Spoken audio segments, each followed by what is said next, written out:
we are doing another review. How delightful. This was my favourite movie. It might be my favourite movie of all time. Hands down. Hello everyone and welcome back to AustinPlus Commentary, where today we are covering a review on F1 the movie. It is an absolute masterpiece of cinema, and if you've watched my TikTok on Austin Plays Gaming, I have seen this movie. It's embarrassing to say, but I've watched this movie 4 times. I still love it. I still love this movie so much. I don't know whether it's the music, the fact that I'm the biggest F1 lover ever, and this is a very fun review for me because this is finally I've seen this movie 4 times since it's been released. I saw it on opening day. I saw it 3 times within a week. I saw it on the Thursday. I saw it on a Tuesday, then the following Friday. And then after I came back from holiday, I watched it again. Some say I have a problem.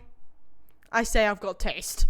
But without further ado, like usual, we'll go through the review standards and let's check this out. So obviously, I actually only have 3 favorite characters. Not only 3, but mainly the 3 main characters you can probably assume. First one obviously is Sonny Hayes. Sonny Hayes. Now, he comes off in the first very 5 minutes. I say he comes off as a very dark and not dark, but you don't like him. You don't like him. I get that. But as the time goes on, you realize what kind of person he is. But also, he just loves racing and he loves anything to do with cars. But Sonny Hayes, I think his character, especially Brad Pitt, I don't think anyone could have played Sonny Hayes like anyone else. I think Brad Pitt was very good.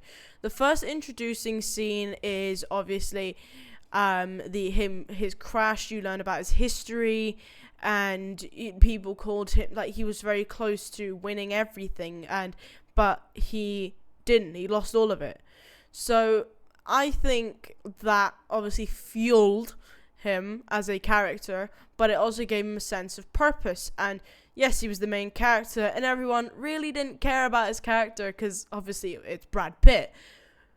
But once you've seen it, arguably amount of times that I have, you do understand that, oh yeah, he's got a sense of purpose. He knows he's done wrong in his life, and now all he wants to do is race for a team that was invited by his best mate, who he used to ride with. I completely I don't relate to that specifically, but I get that. I get his purpose in this movie. The second favorite character is Joshua Pierce, because in the beginning he comes off as immature, but he's also very skilled. And the thing that Ruben says in this movie is that I've got what is it he says? I've seen this so many times. How can I not quote it right now? I've got a rookie, phenomenal talent, but he lacks maturity. And that perfect quote. Like most F1 drivers, some don't want to give up their space. And the one main conflict was when they clashed into each other. And obviously, if you don't know what F1 is, so if you get to a certain place, you get a point. If you don't, and you actually end up in a crash, say if you're first place but you end up in a crash with someone else, you are taken off the track. And they were fighting for last place. None of them would have earned them a point. So I didn't see the idea of it was all about pride, but it was the way that Joshua Pierce went around the whole idea, very ignorantly. But still, I think it was the conflict between them really did make the movie, especially from start to finish. And there's another quote that's said by my next favorite character and last favorite character is Kate. She says that F1 has always been a team sport. Now, for me, when I first started watching F1, I never knew, and I didn't understand how it worked in teams. But now, in this movie, I do. It doesn't matter where you place as long as you have some certain tactics and those meetings in these movies. Because think about it, this movie is basically a back, like behind the scenes of what F1 drivers actually do, like their exercise routine, like their how they strategize, how they train, and how they understand their car, the aerodynamics, and all these important factors. It's all it is basically a behind the scenes, but with famous people on top. I think that is the biggest like benefit to this movie. Her character at the very core is like fierce. If you piss her, I think in this movie, after watching it so many times, I think if you piss her off, stand with a 10-foot pole. Yep. My top 5 scenes are actually very, very simple, really. My number 5 is when Ruben actually comes to see Sonny Hayes after so many years, like talking to him about a job. That friendship, I think, really built this movie, and I think made it so much more, so much better.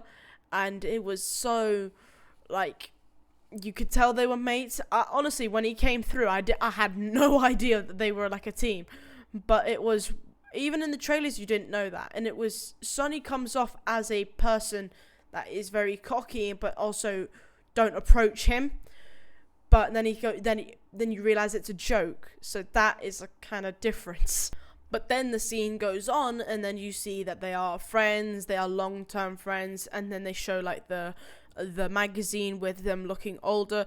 Now, let's be honest, that Brad Pitt photo genuinely was probably him from the 80s or whatever.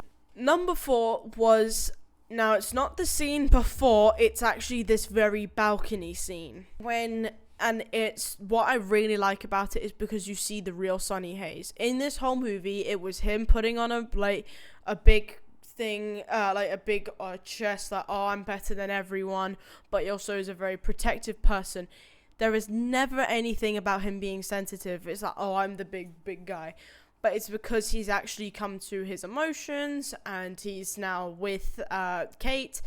And in this scene, he explains what his flying is, which you then see later on in the movie, which I'll get onto in a little bit. But this vulnerability, I think, really sets his character development, and also the scene afterwards, because when they're on the balcony, Ruben then comes in saying, "Oh, is he here?" I think that was really funny. 60-second scene. That was hilarious. Same with when they actually meet Sonny. The whole team meets Sonny Hayes as well.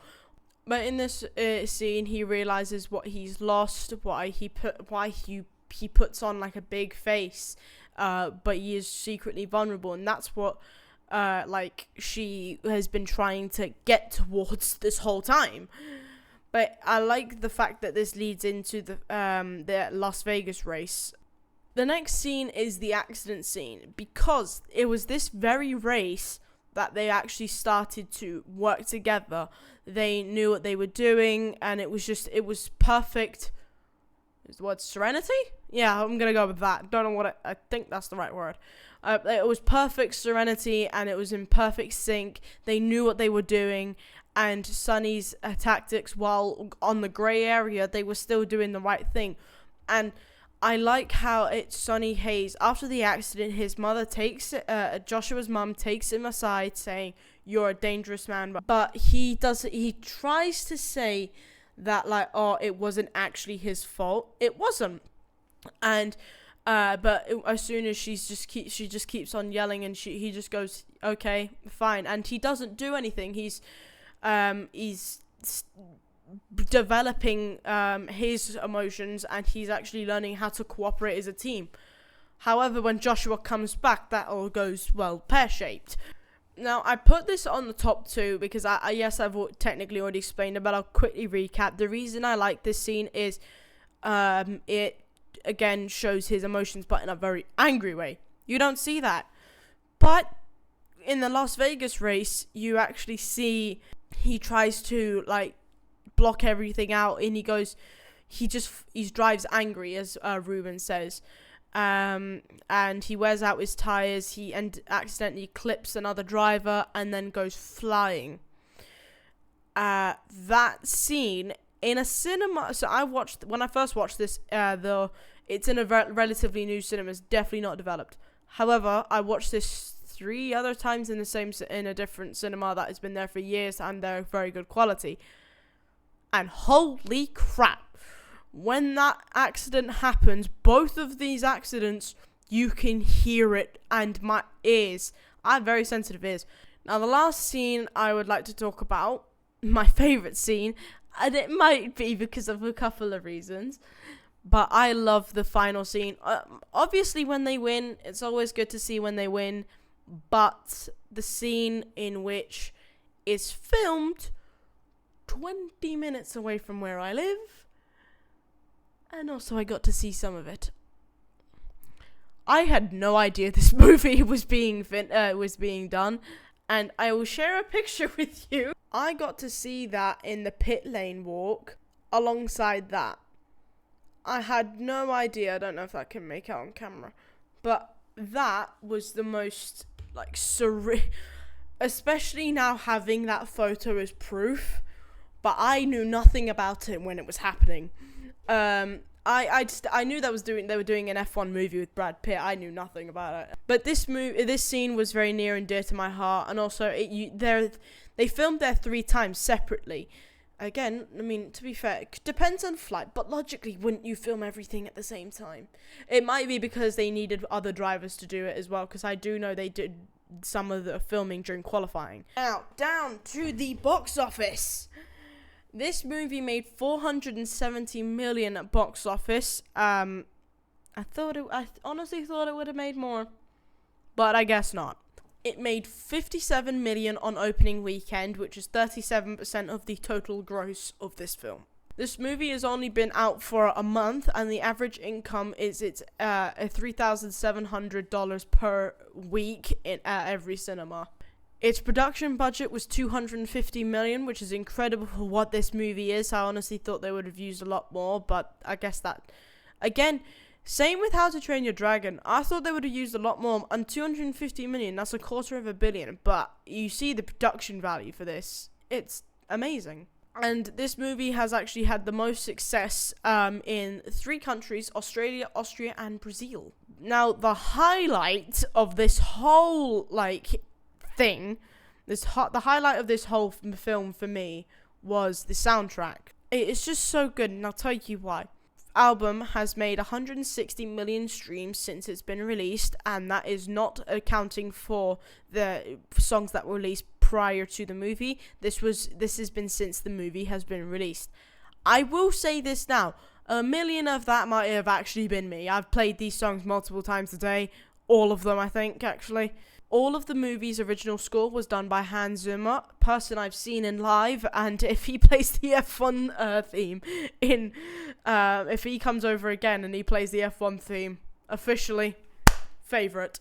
The theme song for this movie was actually done by Hans Zimmer and used as an EDM backing for the song Lose My Mind by Don Toliver and Doja Cat, one of the top songs of the whole album. Now, to me, this is actually the best soundtrack for a film that I've ever heard. I know that's a high bar, but it just is. It's true to me.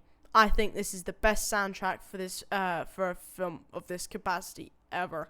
I can't believe I'm about to do this, but I kind of have to. Soundtrack and audio that accompany scenes was great. Okay, all right. Anyone that dishes the soundtrack, we have a problem. But visual camera work for racist scenes was great. Yes, everything else was substandard. Okay, he didn't say, he said substandard, I'll take that. An aging and beat up Sonny returns to F1 after 30 years. So even if you said he was 18 when he left, this would make him 48. So we're already in the eye-rolling territory. If you're thinking about his age in this movie, I'm okay. The film also shows the last team on the grid can compete if they use one driver to bump into another car's purpose to bring out the safety car and get free pit stops every race. Bruh. Oh my god. Don't get me wrong. Yes, you would not get away with that. But those were funny. You can't lie. That was funny. And somewhat tactical. Also, while driving his own race, Sonny Hayes is feeding to the pit wall what his teammate should be doing strategy-wise. Okay. Undoing all of the team strategy. I give up with this, honestly. I think he's taking the film too seriously. Oh dear, I wanted to say this film was amazing. The starting scene is incredible. Wow, I am very different. I didn't. The least favourite scene was the beginning. But okay. Beautifully filmed, fairly believable, even if bumping into is a bit childish. Hey, I've done go-karting. Wow, Glenn Powell could have played Brad Pitt's character so much more believably. Be careful. Be careful. I mean, I watched like Twisters multiple times. It's another film that I really like. I think adrenaline type stuff like that is films I really enjoy. But Glenn Powell? Brad Pitt? Seriously? I don't know why I put myself through these reviews, honestly, because some of them are just straight doo-doo. Now, the last thing I want to cover before I shoot off is the rumors of a second film.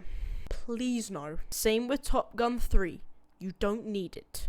The rumors of a second film are in it's in development.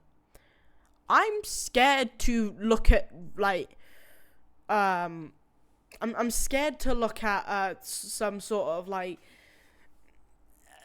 articles because I just don't want a second film. I really don't. I love this film as it is. Just leave it alone.